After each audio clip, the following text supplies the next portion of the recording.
नमस्कार. आज दिंडोरी लोकसभेचा एक आढावा आपण घेतोय. आपल्यासोबत काही पदाधिकारी आहेत. तर आपण त्यांना विचारू की नेमकं दिंडोरी लोकसभेच्या मतदारसंघामधून केंद्रीय मंत्री आरोग्यमंत्री भारतीताई पवार यांच्या यांच्यासोबत आज बरीच यंत्रणा राबते. परंतु खरोखर भारतीताई पवार यांनी त्यांच्या मतदारसंघामध्ये खरोखर काय काम केलं तर आपण जाणून घेऊयात. 2 मिनिटे सर सांगाल तुम्ही की खरोखर भारतीताई पवार यांनी दिंडोरी लोकसभेमध्ये मतदारसंघामध्ये काय काम केलं? माननीय आमच्या नेत्या केंद्रीय राज्यमंत्री भारतीताई पवार आणि आत्ताच्या आमच्या महायुतीच्या अधिकृत उमेदवार या नक्कीच निवडून येतील, कारण त्यांनी मागच्या 5 वर्षात एक सुशिक्षित डॉक्टर असलेला कॅन्डिडेट आणि एसटी मतदारसंघातनं आदिवासी बहुल भागातनं साधारणतः 19,000 कोटीचे दिंडोरी लोकसभेत कामं केले. म्हणजे ज्या दिंडोरी लोकसभेत मागच्या काँग्रेसच्या 70 वर्षाच्या काळात 19 कोटी पण आले नसेल, त्या मतदारसंघात 19,000 कोटीचे कामं माननीय मंत्री भारतीताई पवार यांनी केले. त्याचसोबत आदिवासी विकासाचे कामं असतील, कोरोनात त्यांचं आपण बघितलं असेल, मोदीजींनी उल्लेख केला का पूर्ण जगात जी कोरोनाची लहर असताना कोरोना सगळ्यात चांगला मनसुखभाई मांडविया यांच्या सोबत भारतीताई पवार, डॉक्टर भारतीताई पवार यांनी खूप मोलाचं सहकार्य या पूर्ण युनिटमध्ये केलं. त्यामुळे भारतीताई पवार या खूप चांगल्या थोडीशी शेतकऱ्यांमध्ये नाराजगी आहे भारतीताई पवार यांच्याविषयी. कांदा प्रश्न असेल तर याविषयी कोणी सांगेल, बोलेल? नाही, कांद्याचा प्रश्न असा आहे प्रामुख्याने तर त्या भागामध्ये लासलगाव असेल, निफाड असेल किंवा सटाणा असेल, इथं कांद्याचा प्रश्न, कारण की कसं आहे का शेतकऱ्यांविषयी नरेंद्र मोदी हे कामच करताय. कारण की तुम्ही बघितलं असेल का थेट त्यांच्या अकाउंटपर्यंत याच्या आधी कधीही पैसे शेतकऱ्यापर्यंत जात नव्हते. आता तुम्ही बघितलं असेल का गेल्या 3 वर्षात 27,000 रुपये थेट प्रत्येक शेतकऱ्याच्या अकाउंटला गेले. म्हणजे नरेंद्र मोदींचं मुख्य कामच आहे का थेट शेवटच्या माणसापर्यंत सगळ्या योजना, म्हणजे तुम्ही रेशन योजना असेल किंवा शेतकऱ्यांच्या थेट अकाउंटवर पैसे असतील किंवा वॅक्सिन असेल, जे पण त्याच्यानंतर तुम्ही मेडिक्लेमचं पण जे काम असेल ते थेट माणसापर्यंत नेण्याचं काम नरेंद्र मोदींनी केलं. आणि जेव्हा शेवटच्या माणसापर्यंत काम जातं त्याच्यामध्ये भ्रष्टाचार कमी होतो. तर भ्रष्टाचार व्यतिरिक्त काम करण्याचा प्रयत्न नरेंद्र मोदींनी केलाय. आणि त्याच्यात कसं आहे माहिती का प्रत्येक जण आपल्या विचारानुसार करत असतो. आज जर कांदा शेतकऱ्यांना त्यांच्या मोबदल्यात भेटतोय आणि त्यांना सुविधा आणि बाकीचे तुम्ही क्लस्टर पण बघितले असेल, म्हणजे द्राक्षाचे असतील, कांद्याचे असतील, या सगळ्या सबसिड्यांचं सगळ्यात जास्त काम हे दिंडोरी मतदारसंघात झालेलं आहे. आणि त्याचबरोबर जर तुम्ही सगळेजण निगेटिव्ह बोलताय कांद्याविषयी, पण कांद्याविषयी पॉझिटिव्ह मी एक असं बोलू शकतो का पूर्ण भारतात आज तुम्ही असेल, मी असेल, प्रत्येकाच्या घरात कांदा 10 ते 15 रुपये किलोनी येतोय. मग तुमचं असं म्हणणं आहे का सगळ्या नागरिकांना भारतातल्या तो कांदा 70-80 रुपयांनी भेटावा, असा माझा उलट प्रश्न आहे. त्याच्यामुळे पॉझिटिव्ह कामांविषयी कोणीही बोलत नाहीये, सगळं निगेटिव्ह. कारण की त्यांच्याकडे काम करायला नाहीच आहे.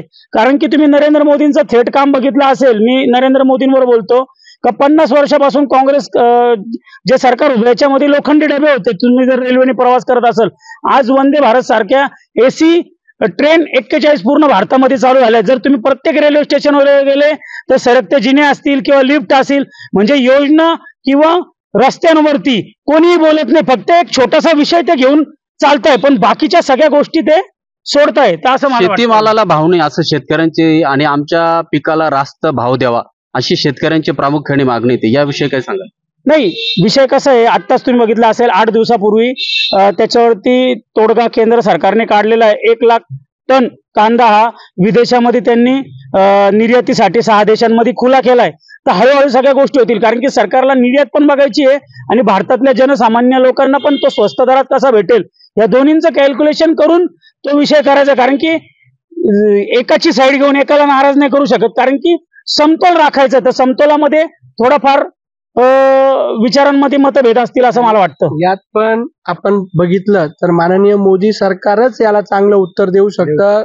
म्हणजे हा कांद्याचा प्रश्न फक्त आता 5 वर्षात आला किंवा याच वर्षी आला असं नाही, हा कायमचा प्रश्न आहे. याच्यावर सरकार पडलेले 1992 ची निवडणूक बघितली तर याच्यामुळेच आपण इतका जनता दलाचा विषय आला होता. त्याच्यामुळे कांदा प्रश्न हा काही नवीन नाहीये आणि कांद्याला याही वेळेस सरकार पडेल असं वाटत नाही, बिलकुल नाही. त्यामुळे कांदा प्रश्न हा काही नवीन नाहीये. कांदा प्रश्नावर माननीय देवेंद्रजींनी खूप चांगली त्या दिवशी भाषणात सांगितलं का माननीय मोदीजींच्या नेतृत्वात जे सरकार कांदा प्रश्नावर एक चांगलं मेकॅनिझम तयार करतंय जेणेकरून शेतकऱ्यांकडे जो कांदा येईल तो नाबार्ड घेतोय आणि आता घेतलाय.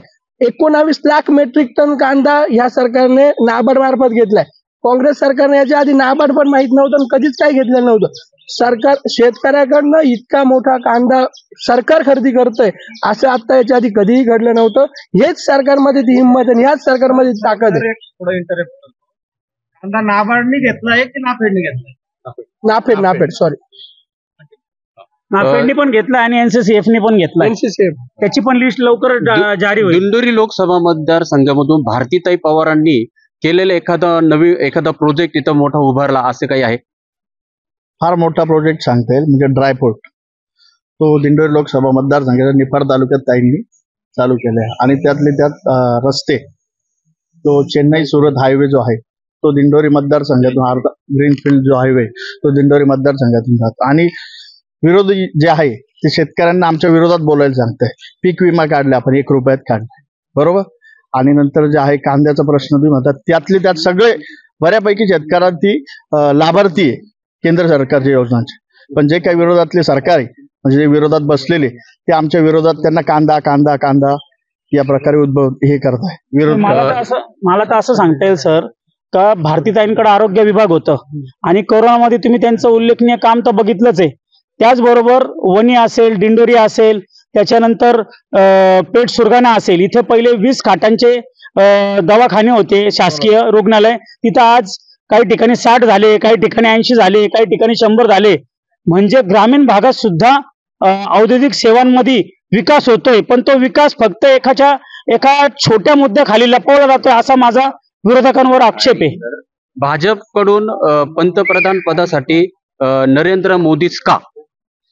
नरेंद्र मोदी हे आमचे नेते ज्यांना G20 मध्ये आपण आंतरराष्ट्रीय लेवलला G20चं आपण प्रतिनिधित्व केलं. आणि एक मी प्रामुख्याने मुद्दा आपल्याला प्रकर्षाने सांगू इच्छितो. जेव्हा रशिया युक्रेन वॉर सुरू होतं तेव्हा आपल्यावर दबाव होता की आपण रशियाकडून तेल घेतलं नाही पाहिजे, म्हणजे आपण खरेदी केली नाही पाहिजे. आणि ते तेल जर आपण थांबवलं असतं तर इकडे किती महागाई वाढली असती. कारण पेट्रोलचा आपण डायरेक्टली प्रपोर्शनल म्हणतो, ती सर्व महागाईवर फरक पडतो पेट्रोलच्या भावांचा.